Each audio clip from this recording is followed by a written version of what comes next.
Mirë mëngjes. Po, përshëndetje. Ju përshëndes, edhe unë ju dëgjoj. Përshëndetje. Nga Elbasani. Atëre, në lidhje me temën. Si ushtarak që kam bërë për shumë vitësh, mendoj se lufta është një rreziku mas. Po shtetet që i bëjnë, që shkaktojnë gjelatën dhe viktimin. Po? Mirë po, frika dhe paniku mas gjithmonë ka qenë se më përhapet vatra konfliktit dhe lufta e tretë botërore. Dhe si pas mendimit tim, dhe si pas përvojës historike, ajo nuk do të shpërthej kur. Pra luftë tretë botërore ju thoni s'ka vërtet pasur ndonjëherë. Si ish ushtarak? Kur, vetëm kërcënime, vetëm frikra. Vetëm frikra, kërcënime. Pra do të mbeten rajonale konfliktet, thoni ju.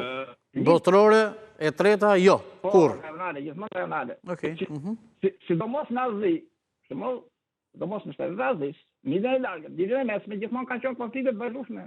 Seriale. Të thoya. Pa kushtu lufta Izrael-Palestinë, u hap vatra konfliktit Izrael-Iran. Po ka qenë dhe Izrael-Liban para disa 2-3 vjetësh. Pra gjithmonë Izraeli ka qenë vege lufte.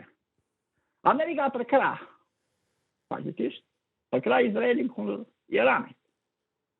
Por gjithmonë Amerika, faktikisht, bën liderin botëror, pra liderin e paqes botërore, pra bën interlokatorin për çuarjen e konfliktit. Por, me thënë të drejtën, Amerika asnjëherë nuk hidhet para zjarrit në plakën e luftës. As luftën e parë botërore, as luftën e dytë botërore. Luftën e parë botërore hyri shumë vonë. Luftën e dytë botërore hyri kur zbarkuan aleatët në Normandi. Pra 6 qershor 44, pothuajse lufta e dytë botërore edhe pa Amerikën dhe pa Britaninë e Madhe po i vinte fundi, do shuhej vetë ai vulkan.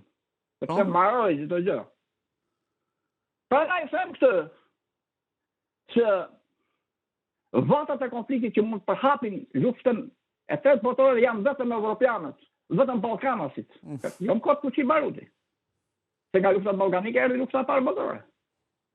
Pastaj lufta e dytë botërore erdhi varg të kësaj, para Republika Weimarit, ose si quhet Trakati i Versajës.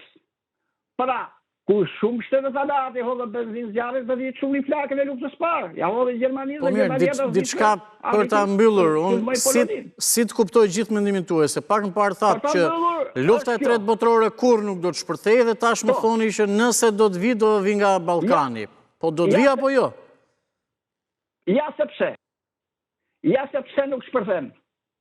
Pra, është një bombë atomike që bëhet grushti granat për nuk plas dot, sepse ka pas shumë raste. Jo lufta e Koreas, jo kolëngritja në Hungari, jo kanali i Suezit, jo raketa në Kubë, jo lufta në Vietnam, jo zgjiri persik, jo Rusi-Ukrainë, ja kemi këtu.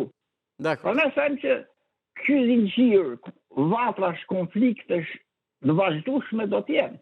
Lufta asnjëherë s'është e mirë. E kuptova. Por them që nuk është frika për panik, për një katastrofë botërore, për një luftë atomike, për një luftë tretë botërore, sepse ka pasoja katastrofale. Eksakt. Faleminderit shumë për telefonatën. Ju përshëndes edhe unë javë të mbar, pak reklama, rikthehemi më njëherë.